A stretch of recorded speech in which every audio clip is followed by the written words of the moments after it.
Not all things that rise are bad, unless they continue to rise and last for more than 4 hours, but that's for another time, another place. Today we're talking about 4 players whose ADP is on the rise.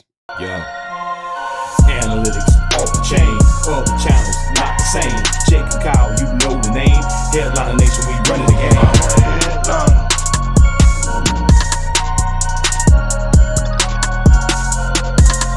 I'm a headliner. What is going on, Headliner Nation? Jake, Fantasy Headliners. Hopefully everybody's doing well out there today. We're talking about 4 players whose ADP is currently on the rise.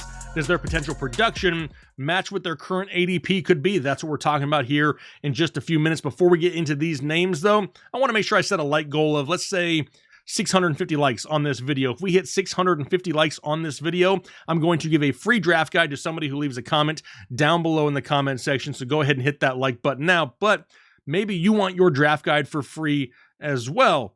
We may have a way to get you covered there too. PrizePicks is sponsoring our draft guide here this year. If you head over to prizepicks.com, sign up for a new account using the promo code Headliners, not only are we going to match your deposit up to $100, but we're also going to give you a free 2022 fantasy football draft guide. So you could head over to prizepicks.com, make that new account, use the promo code Headliners, make that $20 deposit. We'll match your $20 deposit so you have $40 to play with. Plus, we'll give you the draft guide for free. If you head over to our website right now, it's $21.99 to pre-order the draft guide. You could get $60 worth of value by heading over to PrizePicks and getting yourself set up. So make sure you don't miss out on that opportunity. But now is the time we're going to head into the content.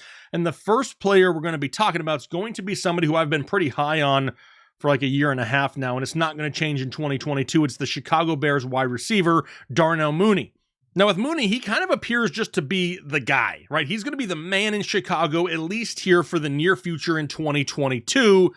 And we know this team just overall as a whole, not going to be great. Don't get mad, Bears fans. You got some solid pieces, but overall, the team just isn't great here this year. But I understand why. They're trying to clean the slate, right?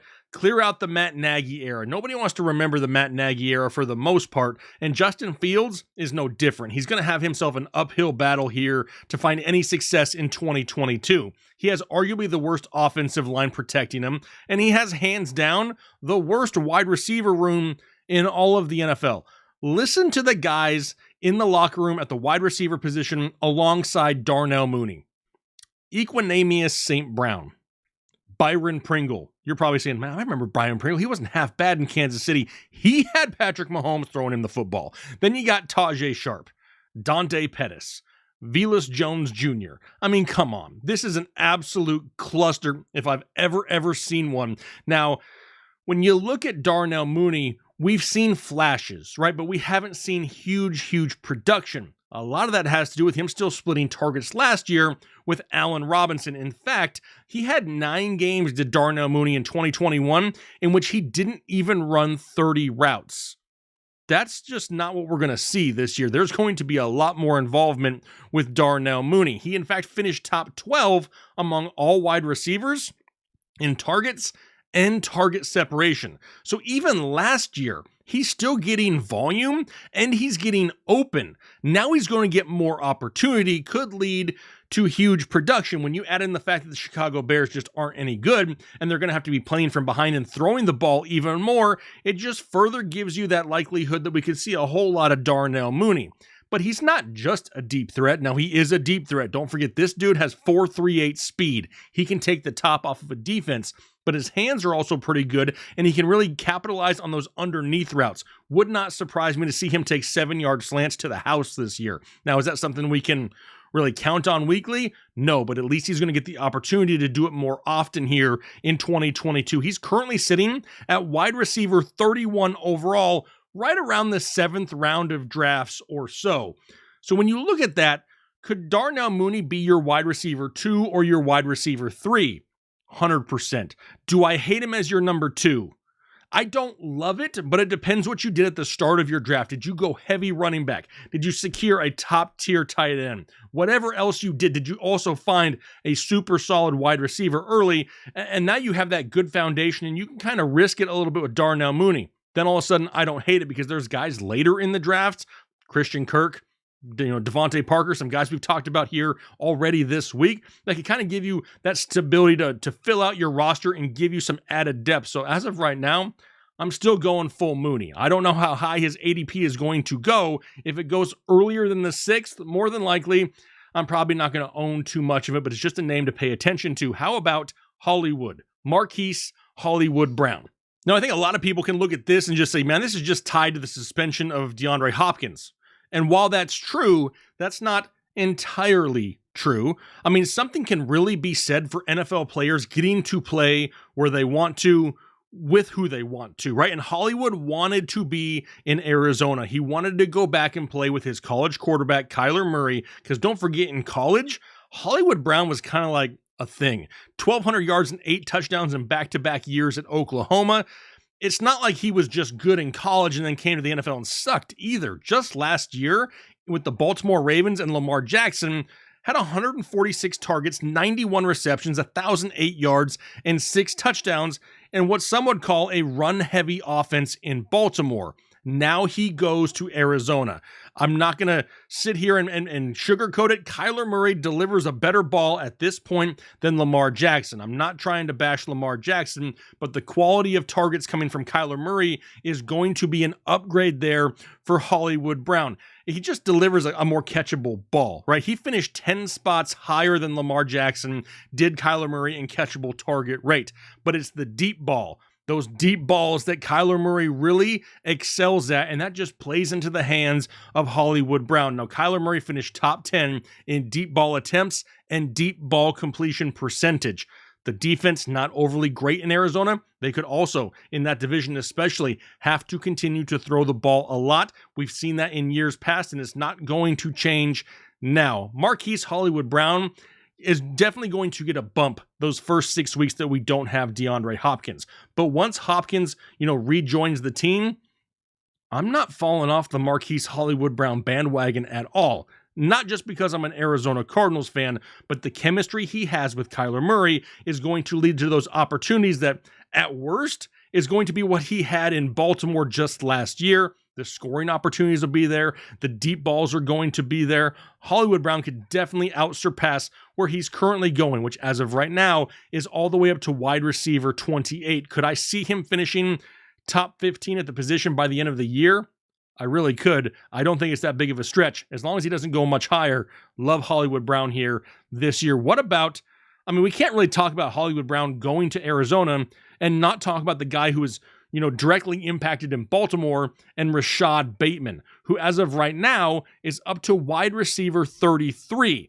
It only makes sense that we talk about him in Baltimore now that Hollywood Brown is gone. And I absolutely love it. I love me some Rashad Bateman this year in Baltimore. They didn't go out and sign a bunch of guys and really bury this guy in the depth chart either. He was really hyped up last year, was Rashad Bateman. I loved me some Rashad Bateman, but he never really got that chance playing behind Hollywood Brown and Mark Andrews in that passing offense. Now he's going to get it. And when you see the guys that he's competing for targets with, Devin Duvernay, James Prochet, Tylan Wallace. Don't get me wrong. I actually like those guys quite a bit as complementary players. But Rashad Bateman is the alpha number one here in that group, and he could see some huge volume. We just talked about Hollywood Brown getting 146 targets last year. Does that mean that Rashad Bateman's going to get 146? Well, I'd like to say it's not going to be that simple. He's going to be damn close to that number, and I absolutely love that. At wide receiver 33, he's definitely somebody who could probably be a low-end wide receiver 2, high-end wide receiver 3 for your team. Huge increase in targets we talked about. It's apparent that they trust him, right? If they didn't trust him with that role, they would have signed some other veterans. They would have really, paid more attention to that earlier in the drafts. Guy is definitely a solid option at the wide receiver position.